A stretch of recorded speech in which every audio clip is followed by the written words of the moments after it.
Magbibigay po kayo ng pangalan na itigil.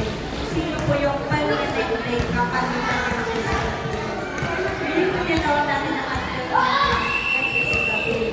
until natin kasi sabi, hindi po positive. Ang pwede po natin maging until natin o kapalitan ng isang asawa. Pangalawa, anak, basta 18 years old. Ngayon, kung walang asawa, tapos wala pang anak kasi may kulitan, si nanay. Pero kailangan si nanay kasama sa bata. Pwede si kapatid. Pero dapat si kapatid kasama sa bata. Tapos, ang mangyayari po, di ba pwede reference natin na pregnancy mo? Nakakita mo may column dito oxygen. Bakit sinasabi? Nakikita yung pakakit ng pusikunta. Opo. Sa susunod kong SDS, ang mangyayari, yan yung harapan ko. Yung pangalan, no, nakalitan ka. Yung sinagay ka, papalitan ka. Nakikita ba ako? Well, ngayon, ibig sabihin sa SDS, dalawa naman pwede natin. Una, yan. Pangalawa, kung sino yung binigyan na nakapagpapalit na, ilalagay ko sa SDS attention. Kung bigyan nila ako ng attention, sinibigay matagyan nila yung pangalan niya. Kaya gumamit ko natin sa yung kapalitan niya, hindi niya magsusunod ng pangalan, hindi mo nagsusunod ng kapalitan niya. Ayun, ma'am, kami na dito yung asawa ko, kayo gusto pag-isip na, bawal ko. Kung sino po yung pangalan na nandoon sa SDS attendance, siya lang po yung pwede natin maging kapalitan sa SDS. Ngayon po, ayun po ang magsasabi kung sino ang ibibiglagan niya kapalitan niya sa SDS. I-chat niyo po yan kay PL. Ano i-chat? Susundan po yung example, yung national government ng buwan. Kaulan na rin ba kung sino ba yung pangalan na ibibigay niya. Tapos, ikakapit-paste nyo, lagyan nyo ng number 2, pangalan nyo, then slash sabihin mo. Yun po yung ilalagay ko sa ibibigay nyo. 18. Okay, ngayon, kailangan huwag po kayo kaya desisyon. Yung ibibigay nyo po na kapalitan, kausapin nyo po kung ayaw nyo sila. Baka mamaya magdamot ka. Sila yung binibigay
sinungaling ka pa rin daw.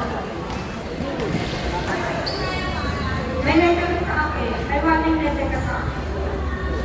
Talagang pinagpakita. Ngayon, hindi ako nagbibiro. Lahat ng mga billboard ng participation,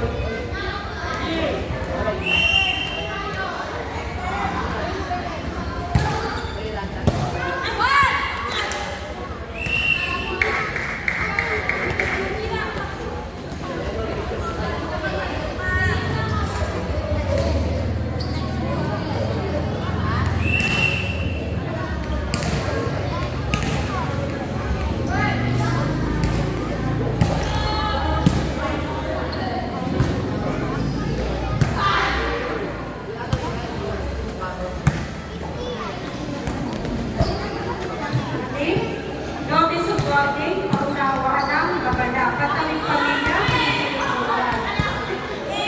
Ito ay opisyal na paunang paalala at babala sapagkat kapag na nakataluhay, tumakil o hindi sumunod na mga pinagkakibigasyon at kondisyon ng pataling pamilya, pinipilipunan, pagtigla sa sumusunod. Ilalagay ko dito, saan ka ba hindi sumusunod? FDF, L, o sa school ba yan? Bilang paunang babala, makinig po tayo. Bilang paunang babala, kayo ay inaatasa sumunod sa lahat ng mandatoryong aktibidad at responsibilidad ng programa. Ipinapaalam na ang patuloy na pagsakli o hindi pagsunod ay maitatasa at magsisilbing batayan para sa pagpapatupad ng sunod-sunod na hakbang ng disiplina. Kabilang ang posibleng dinisipline mula sa programa. Alin sunod sa umikilan na mga patakaran at alin umakuli. Minanaalis mo na programa na kayo ay mga sunod at hindi na maulit na kasabi sa paglaban. Ang paalala ito ay binibigay bilang kahapon ng case management at suporta upang kayo ay manatiling benepisyaryo ng programa. Okay, pag for example, hindi pinamanig lang. Hindi niya makakap. Si PL ang pintura. Pag nakalimang ganito po, pwede mo kayo na pag nakalimang ganito po, combination ako. Pag once natamit ka dito,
Mayor sa barangay, saan ka?